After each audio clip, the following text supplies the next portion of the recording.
We see it up. Hallelujah.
Right over here.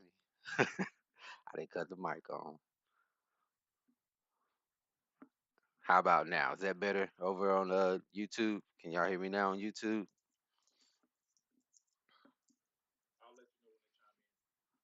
Okay. All right. Yeah, my bad. My actual mic didn't work this morning, so I had to use my headset. So that's I forgot to turn it on. There we go. All right. So what what is the Feast of Tabernacles, right? So what it is? So we'll go to Leviticus 23:34 through 36,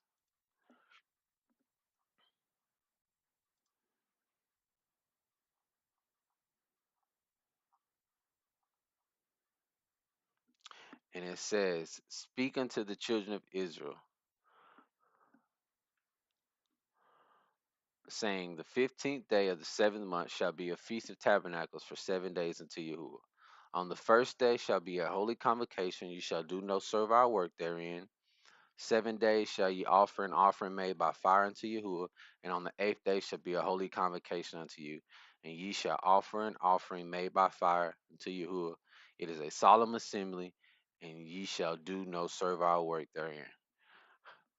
Okay, got it. So we know it's a feast that we keep during the 15th day of the seventh month, and it's ran for 7 days, with the first day being the holy convocation, right? So we know on that first day, um, it's a holy convocation, and then again on the 8th day should be a holy convocation. So the way that that would look is, so for us, I'll just kind of use ours for example, right? That holy convocation is going to be Monday, right? So with that, you have your 7 days, which would really end you on that Sunday, but then that 8th day will be that holy convocation day. So Monday again. So the beginning day and the end day will both be holy convocations for us. And with that, it comes the things of a holy convocation: no servile work, you know, no doing your own pleasures, which, at Tabernacles, we're going to be out there, enjoying, just rejoicing in the Most High anyway. So, all right. And to go along with that, we're going to go over to Deuteronomy 16. I'll start at verse 13.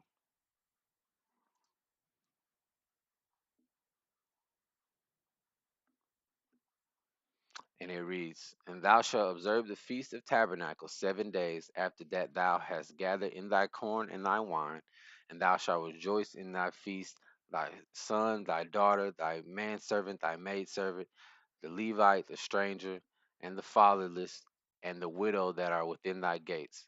7 days shalt thou keep a solemn feast unto Yahuwah thy Elohim in the place which Yahuwah shall choose, because Yahuwah thy Elohim shall bless thee in all thine increase in all the works of thine hands.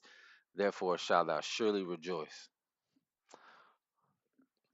All right. So just breaking that down there, you see with it, if feast starts pretty much right after you have gathered your harvest during that point, right? So one of the reasons why it's a merry time is because of that. So you just gathered in your harvest, you got plenty. So um, uh, if I'd have read down one more verse, it tells to bring something with you when you come. Don't appear empty-handed. So I'm gonna read that verse real quick. 3 times a year shall all the males appear before Yahuwah thy Elohim in the place which he shall choose, in the feast of unleavened bread, in the feast of weeks, and in the feast of tabernacle, and they shall not appear before Yahuwah empty. And the reason why you shouldn't appear before him empty, really, a couple reasons really, but one of the main ones is that you just harvested, so you definitely have something to bring. Like everybody should be able to bring something. Not saying everybody have the same amount, but we should to bring something. And with that, that would allow for everybody to be taken care of at the feast. So you know, like for this tabernacles, right? I I don't eat meat, but I'm bringing some things that I think could help. You know what I'm saying? Like we're bringing extra gallons of milk. I'm bringing some cereal, some tuna, some different stuff that I have here at the house that I know can help somebody. You know what I'm saying? So for those that might not have, enough, boom, here's something that can help out. So we just want to make sure that during this time we are looking out for each other as well. So, um, mhm.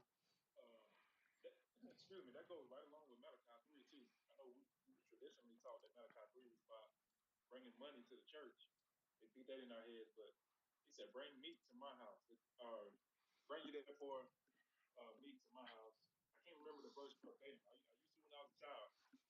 But he's saying, "Bring it all to the storehouse," so that the Levites who have no inheritance, the strangers, the widows, the fatherless, so that they can all have something. And it makes sense that it would be the same exact way for tabernacles, because if you're dwelling together for those 8 days, then some might have many and some might have little. But nonetheless, if everybody brought a tenth, you know, of the food, or the meat, the vegetables, water, whatever the case, if everybody brought a tenth, then nobody would go in lack. So all praise. I mean, it just makes sense how the word is just all throughout the scriptures. It's the same. Right, absolutely, man. Hit it right on the head. That's it. And then too, in so in verse 14, you see as well, it's everybody. Everybody under your roof is coming. The son, daughters, manservant, maidservant, Levite, the stranger, the fatherless, the widow. You bring them all. Everybody celebrates the feast. You know. All right, here we go. Let's go to the next slide here. So when is the Feast of Tabernacles? For that, right back in Leviticus, we kind of already touched on it a little bit, but like I said, we're gonna go through all here. So Leviticus 23,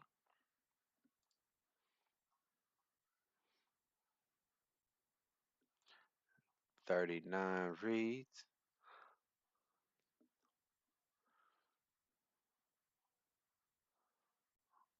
"Now also in the 15th day of the seventh month, when ye have gathered in the fruit of the land, ye shall keep a feast unto Yahuwah 7 days. On the first day shall be a Shabbat, and on the eighth day shall be a Shabbat." So tells us right there when it is kept. Again, like I said, it's on the 15th day of the seventh month after you done gathered in your harvest for that period. So that's when the feast is kept there. Said you got a Sabbath that first day and the last day. So like we were saying, for us it would be Monday as a Sabbath, and then that following Monday as a Sabbath. That's the eighth day.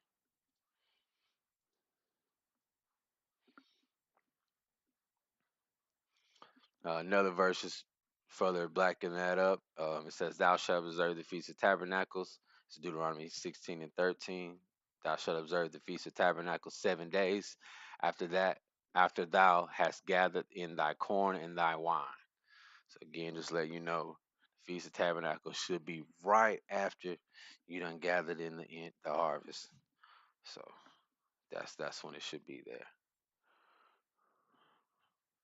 And what I kind of notice about that is that your harvest is really done around this time too, because my neighbor, he went out of town, and he was telling me, he was like, "Hey man, if you want, just go over there in my garden and just take whatever's left, cause by the time I get back, it'll be unspoiled, or it's gonna all die from the frost and stuff." So I'm like, "Oh, okay." I'll go over there and check it out. So I was able to grab a few things off of it, but what I noticed is overall, it was pretty much at the end of it there. It was you were picking pretty much the last of the crops and stuff. Everything was starting to wither away and and and wither off there. So just showing that the seasons, you know, these feasts really are tied to the seasons that they're supposed to be in. So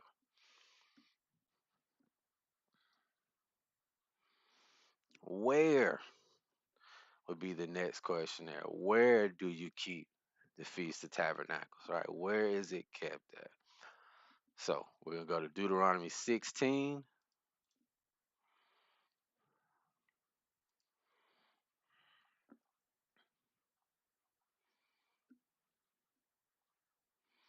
And we're going to start at verse 15, right? And it says, 7 days shalt thou keep a solemn feast unto Yahuwah thy Elohim in the place which Yahuwah shall choose, because Yahuwah thy Elohim shall bless thee in all thine increase and in all the works of thine hand. Therefore thou shalt surely rejoice. 3 times in a year shall all the males appear before Yahuwah thy Elohim in the place which he shall choose, in the feast of unleavened bread, in the feast of weeks, in the feast of tabernacles, and they shall not appear before Yahuwah empty handed. All right. Or before Yahuwah empty.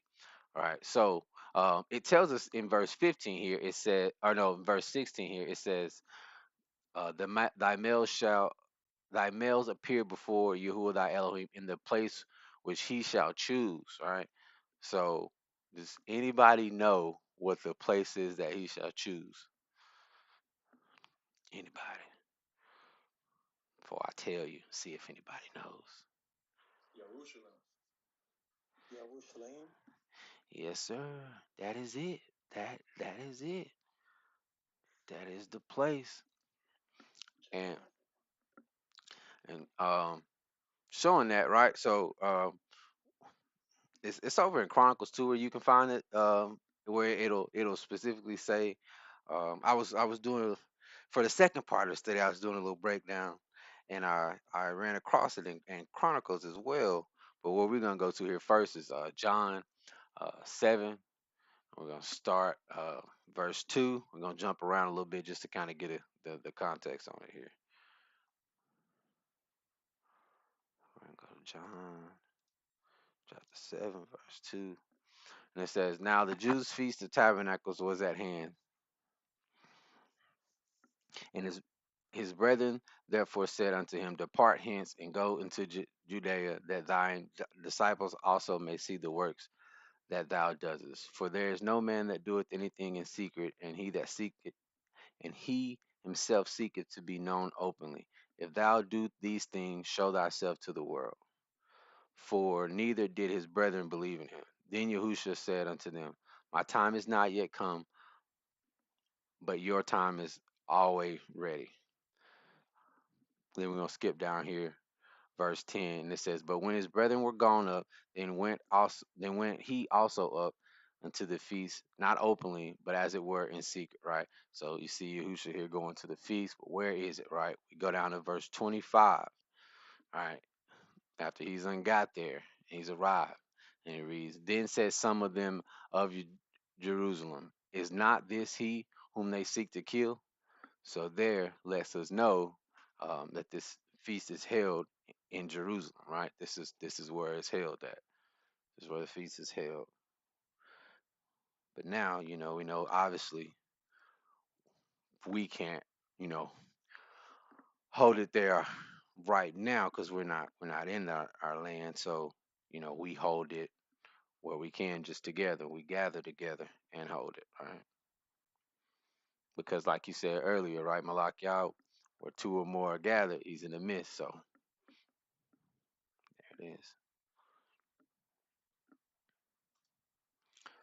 Wow. And add to that, Hmm. it also, obviously from 70 AD forward, we Israelites have been scattered, and all those that believe, that's not, of the bloodline of Israel, all those that believe have not been able to gather, like you just said, in Jerusalem.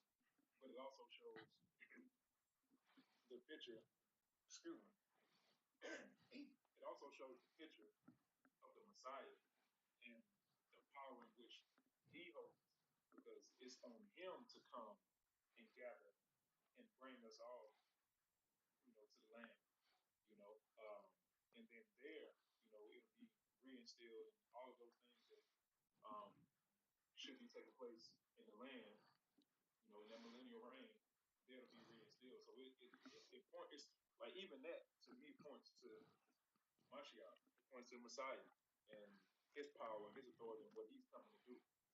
So all praise. Absolutely, absolutely. It seems like you was in my part two notes, because that's exactly what we're gonna break down in part two, that the prophetic meaning of this thing. All right. So why did we celebrate Feast of Tabernacles? Why do we celebrate the Feast of Tabernacles? Right. So for that, let's go back in the Leviticus. We're gonna go over to Leviticus 23, verse 42 and 43.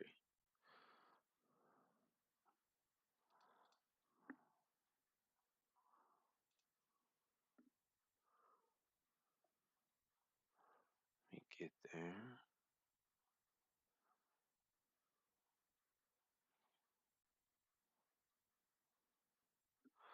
All right, here. And it reads, Ye shall dwell in booths 7 days, all the Israelites born shall dwell in booths, that your generations may know that I made the children of Israel to dwell in booths when I brought them out of the land of Egypt. I am Yahuwah your Elohim. Right? So it tells us right there why we celebrate this feast, right? This is feast of remembrance, right? So we're rejoicing. It's also a feast of remembrance, right? So in that, um, when you're doing this feast, you are to, you know, remind yourself, or this feast will help remind you that, Yahuwah brought us up out of Egypt, and during that time in the wilderness, they were dwelling in these booths or tents, during that time period when they were in the wilderness. So that is why you keep this feast here. That is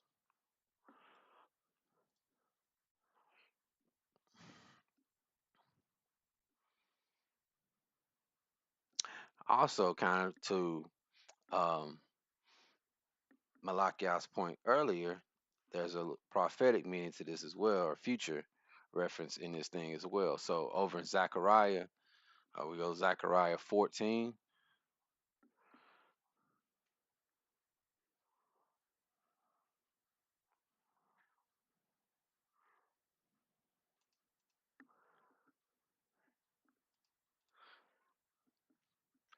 All right, so Zechariah 14, verse 16 here, and it reads.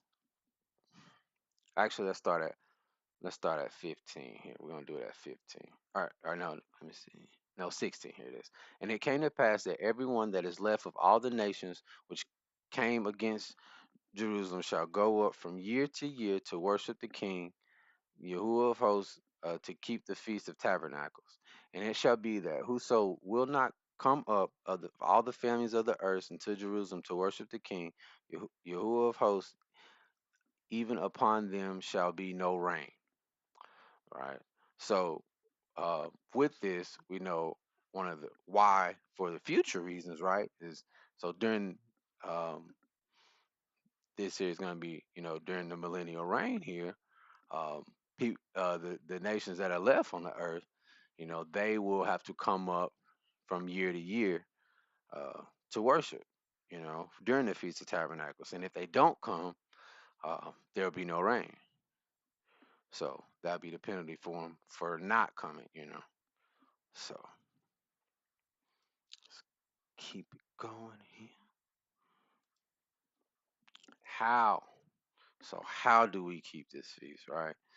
And I tell you, it's eating me up because I got so much more to talk about on this thing, but I gotta keep it in this part, that part. I gotta try to keep it separate.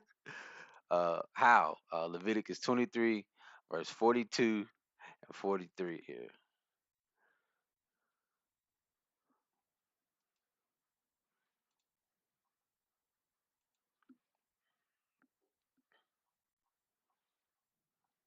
I just wanted to mention, I'm reminded of from your last point, um, how all nations, you're supposed to come up to keep the Feast of Tabernacles. I'm reminded of Isaiah 66, where it says some similar language, but it wasn't talking about tabernacles. It was actually talking about the Shabbats and new moons. But um, and in that same chapter, it was talking about the new heavens and new earth. Hmm. Uh, but it was pretty much using that same language that all um, flesh, got to come and keep the Shabbats and or it actually says from one new moon to another and one Shabbat to another, all flesh shall come, and keep the new moons and Shabbat.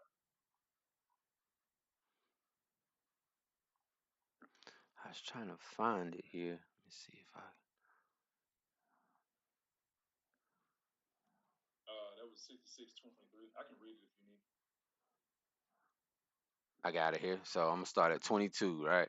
And it says, "For as the new heavens and the new earth, which I shall make, shall remain before me," saith Yahuwah, so shall your seed and your name remain. And it shall come to pass that from one new moon to another, from one Shabbat to another, shall all flesh come to worship before me, saith Yahuwah. And they shall go forth and look upon the carcass of men that have transgressed against me. For their worm shall not die, neither shall their fire be quenched, and they shall be an abhorring to all flesh.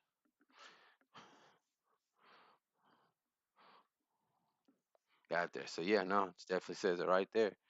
From one new moon to another, one Shabbat to another. I'll tell you what I don't want to be is an abhor of what is it, abhorring to all flesh. That sounds awful.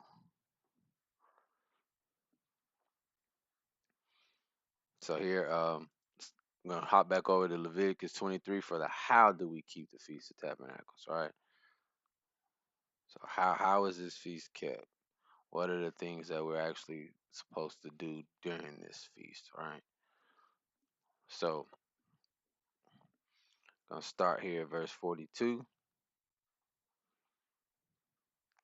It says, "You shall dwell in booths 7 days. All the Israelites born shall dwell in booths." All right. Um, that your generations know that I made the children of Israel to dwell in booths when I brought them out of the land of Egypt. I am Yahuwah your Elohim. Boom. So one thing that we know is you're supposed to dwell in booths, right? Well, we're supposed to be dwelling in booths 7 days in the booths. All right. Got that part. Let's go over to Nehemiah, see if it kind of breaks it down a little bit more for us here. So we go to Nehemiah, verse 8, chapter 8, I'm sorry.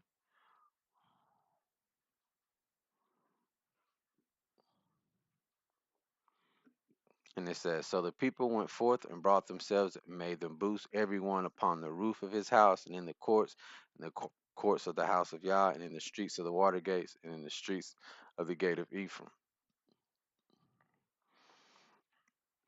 So with this, you see, people got these tents or these booths. They got them everywhere. They're up on the rooftops. They're down in the streets. They in front of the gates. They're everywhere, and that's because everybody had to come up to Jerusalem for this feast. So they packed it in wherever you can get. You got in because you wanted to be a part of this time, right? You wanted to make sure you was there for this feast because, like we said, it's a feast of rejoicing. It's a feast of gladness. So um, you were making sure you were there. No matter where you had to be in there, you were in there. All right. So let me go here.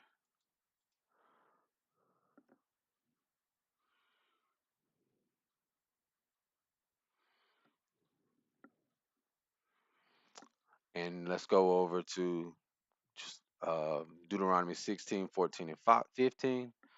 So it's going to tell us another way, some other things that we have to do during this feast. All right. What are some other things that we have to do during this feast, right? So 16, verse 14. "And thou shalt rejoice in thy feast, thy son, thy daughter, thy manservant, thy maidservant, the Levite, the stranger, the fatherless, the widow that are within thy gates." All right. 7 days thou shalt keep a solemn feast unto Yahuwah thy Elohim in the place where Yahuwah shall choose, because Yahuwah thy Elohim shall bless thee in all thine increase, in all thy works, and of thy hands thou shalt surely rejoice. So right here, it's a time of rejoicing. Everybody's supposed to be rejoicing. You out here to have a good time. You out here to, you know, praise the Most High for what He's done, for the increase that He blessed you with. Because remember, you just got your harvest, so you're already feeling good. Now you just get to do it with the assembly for the next week. So it's just a time of rejoicing, just making sure you are praising the Most High and enjoying yourself. Having a good time. So when we get out here, we gonna have a good time. Well, I'm telling y'all now, it's gonna be a good time. All right, yeah. I hate to keep jumping in, but the Ruach keep leading me to. Um, when we get out there, you know, we own the land. You know, uh, so if you got to make the fun. You know what I'm saying? Mm-hmm. We have to make our own. We don't have no PlayStation 5 and all that kind of stuff. No, we got to make the fun and take it back to the old days where we having fun amongst each other.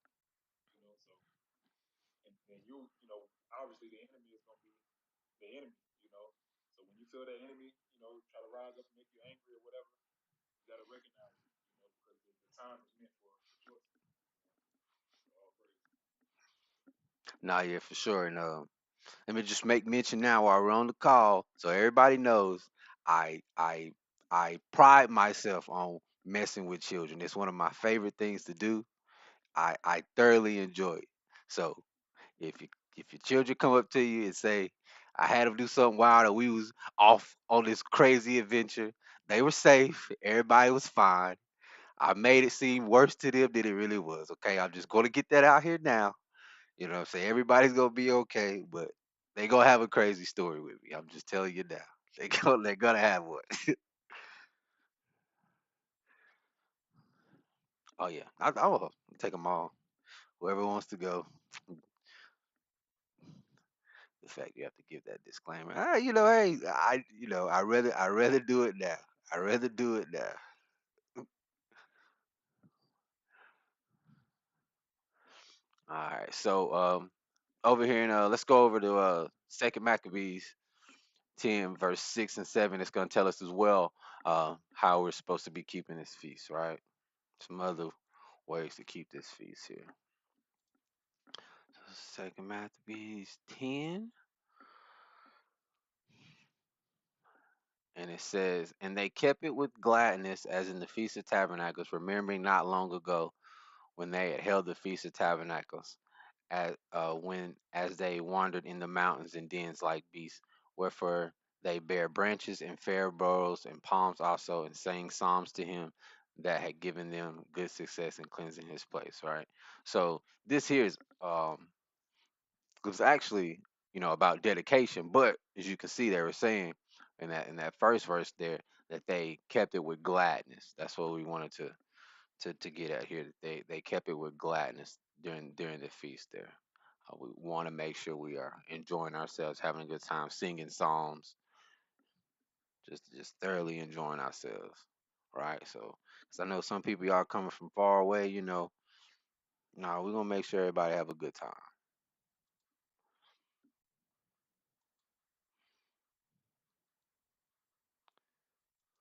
Hold on. All right. Oh, went too far. Went too far. My bad. Here we go. Here we go. All right. So, also in here, we're gonna go over the numbers. Tells us some other things that we're supposed to be doing to keep this thing. Right. So, Numbers 29, starting at verse 12. Right. On the 15th day of the seventh month, you shall have a holy convocation. You shall do no servile work. You shall keep a feast until Yahuwah 7 days. You shall offer a burnt offering, a sacrifice made by fire of a sweet savor unto Yahuwah. 13 young bullocks, 2 rams, 14 lambs in the first year. They should be without blemish. All right. So there was an offering that was given during this feast as well, right? So that was one of the things they did as well. Or we obviously aren't gonna be offering up any goats or bullocks, or anything like that, because obviously we don't have to do that anymore. But one thing I did want to point out about this, though, right, is one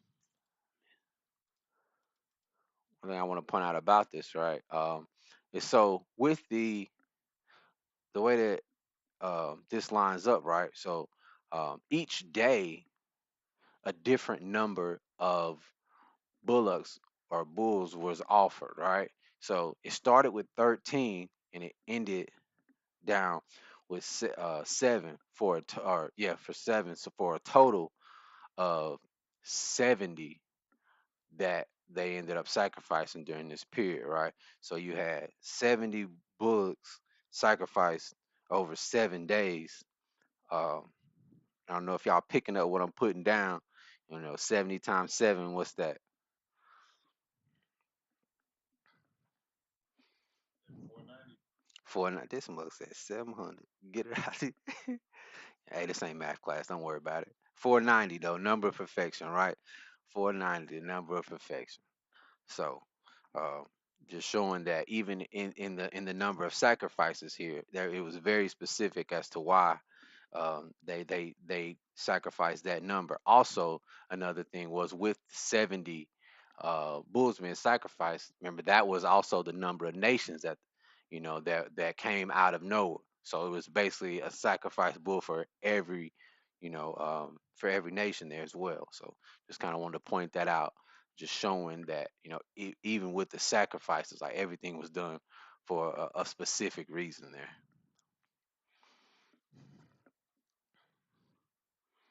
I wanted to mention too. You said we're not sacrificing, those bulls. He don't even desire the blood of bulls and goats and stuff like that no more. But like Uziyahu always says, well, the sacrifice of praise, a broken and contrite heart, which we should have had that for atonement. Mhm. That rejoicing, that praise, is our offering, up to the Most High. Absolutely. That's exactly what we're supposed to do. Exactly what we're supposed to do.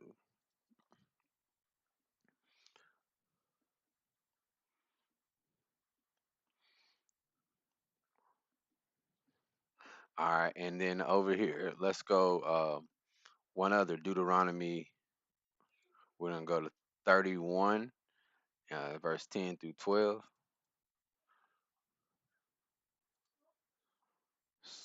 Starting at verse 10 here, and it reads, "And Moses commanded them, saying, At the end of every 7 years, in the solemnity of the year of release, in the Feast of Tabernacles, when all Israel is come to appear before Yahuwah thy Elohim in the place where he shall choose, thou shalt read the law before all of Israel in their hearing." All right. So another thing you're supposed to do every 7 years in tabernacles is read the law, right? Um, in that seventh year. We don't really know. Well, I don't know. I don't know if somebody else could tell me what year we're in, if it's the first, second, third, out of that seven, right? So kind of the way I look at it, since we don't know, we should probably just read the law every year. What y'all think? What y'all think on that? Like, I don't think it can hurt to start the day with a little reading of the law. That way we can all have a better understanding of it. That's what that period was for. That's why Moses was telling them to do this, because at this point, you got everybody together. um, this is a great time to be able to go through those things in the law, to um, be able to hear it and learn from it, kind of like what it says here in the verse.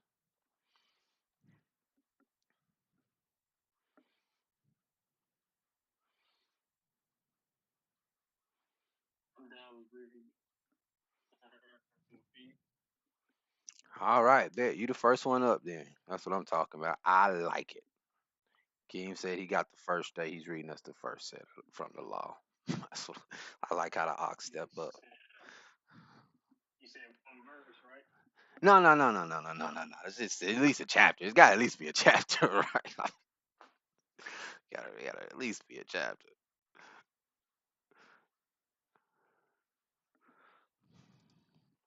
All right, so and that's what I got here for us today, guys. I told y'all it was gonna be a pretty quick one here today. I said there is a part two that's a little deeper in it, that's gonna go into the prophetic meaning behind a lot of this stuff. But for the feast coming up, I just wanted to make sure everybody had a good understanding of what the feast was, and how to keep it, where we keep it. So just wanted to kind of give us a good breakdown on it, so while you're out there, what I'm saying, why you're out there. You're not just, oh, I'm celebrating feast because they told me I'm supposed to. No, you can articulate why you're keeping this feast. So,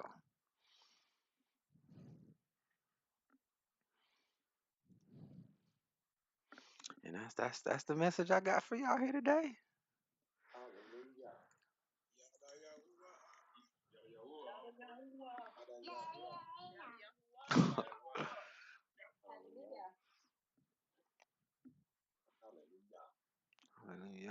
Hallelujah. All praise, all praise to the Most High for the message. I know a lot of y'all that just joined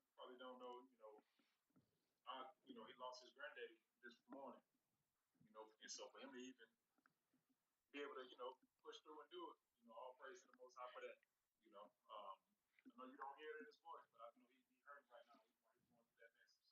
So keep him lifted up. Um, and like I said, it was a sweet, short, and simple message. It's more so for those. It was tailored for those that don't really have a basic understanding of what tabernacles is. Maybe you haven't celebrated it before. Maybe haven't kept it. With an assembly before. That's pretty much the basis of it.